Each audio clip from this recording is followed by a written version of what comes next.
It was a kind of story that haunted an entire country, the kind that never truly left the headlines. On October 17th, 2021, a young and fearless climber named Lena Whitmore vanished during what was supposed to be a routine 5-day solo expedition into Black River Mountains of Montana. She wasn't just any adventurer. She was a dedicated wildlife photographer, passionate about documenting endangered species. Her final message, sent from a satellite phone, was short but mysterious. Spotted something unusual on Ridgeline. Checking it out. We'll update tonight. That update never came. When Lena failed to return to her scheduled checkpoint, search and rescue teams were immediately deployed. Helicopters searched the sky, drones scanned the forest, and hundreds of volunteers combed the harsh terrain. But after weeks of effort, they found nothing. Not a backpack, not a shoe, not even a scrap of her clothing. Her camera was missing, and there were no clues to help explain where she'd gone. As the days stretched into weeks, the search teams packed up, and Lena's case slowly faded into the pile of unsolved wilderness disappearances. But Lena's mother, Diane Whitmore, refused to let her daughter's story be forgotten. She appeared in interviews, held candlelight vigils, and posted emotional videos pleading for any new leads. "I don't believe she's gone," she'd say, her voice trembling. "She's out there. I can feel it." The internet exploded with theories. Some believed Lena had been attacked by wild animals. Others whispered about human trafficking. But one theory grew louder than the rest. Lena had seen something she wasn't supposed to see. A year passed. Then two. By 2024, Lena's case had turned cold. But then, something unexpected happened. In a quiet Idaho town, a retired K-9 officer named Shadow was living out his final days. Shadow was a legendary Belgian Malinois, trained in cadaver detection, avalanche rescue, and military operations.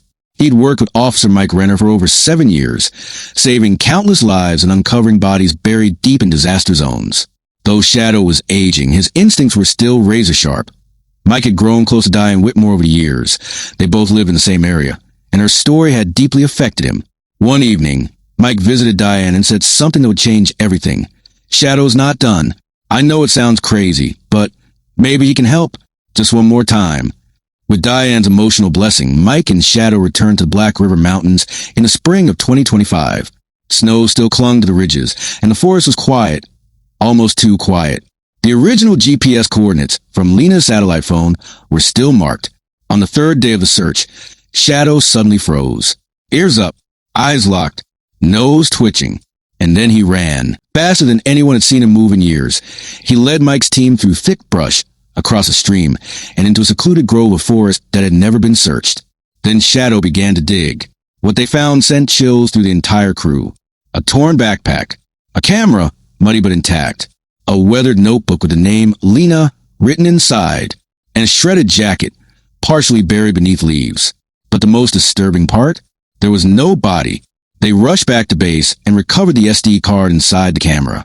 What they saw next shook them to the core. Lena had filmed herself just hours before she disappeared. The footage was shaky, her face pale, her breathing erratic. She whispered into the camera, saying she'd stumbled upon something strange. A compound deep in the forest, surrounded by fencing and guarded by men in black, unmarked gear. She turned the camera toward the site, revealing what looked like military equipment.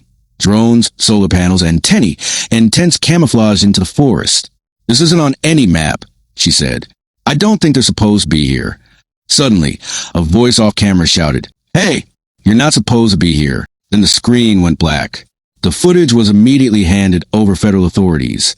But instead of launching a wide investigation, the footage was classified, and the area around the compound was quietly closed off. Officials claimed it was a wildlife research base under private management, but locals knew better. A former forest ranger claimed he saw unmarked helicopters flying over the mountain in the days after Lena vanished. Another hiker said he was turned away by men with no badges and military-grade gear who claimed to be part of Forest Fire Prevention, a unit that didn't officially exist. The public didn't buy the cover-up. Conspiracy theorists exploded online. News outlets began digging into private military contractors known for secret government work. And all the while, Mike and Shadow were not done searching. 1 week later, Shadow began barking wildly at the base of a deep rock crevice a mile from where the camera was found. Using climbing gear, Mike and the team descended into the crevice, and there, sheltered from time and weather, they found human bones. DNA confirmed what Diane feared but needed to know. It was Lena, but it wasn't the wilderness that had taken her. Her skull showed signs of blunt force trauma, deliberate and violent. A quiet forensic investigator whispered to Mike off record, "This wasn't an accident. Someone wanted her gone." Then came the most shocking piece of evidence yet, Lena's notebook. Inside were hand-drawn maps of the compound, lists of equipment she saw, patrol times, and a sketch of a logo belonging to a known private military firm that had been involved in illegal arms testing overseas. That company denied everything, but documents leaked by an anonymous whistleblower suggested the compound was part of a rogue surveillance operation set up without government oversight, monitoring wildlife and civilians alike. When this information hit the press, it ignited a firestorm. The headlines read, "Missing Climber's camera footage points to secret compound. Private military contractor linked to wilderness death.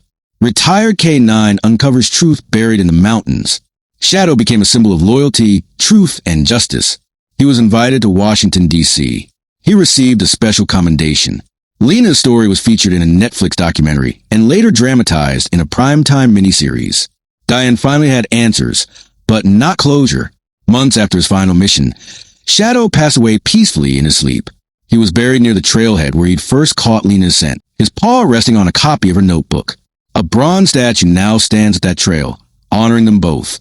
The plaque reads, "For the truth that was buried, and the one who refused to stop digging." Today, hikers leave flowers at the statue's base.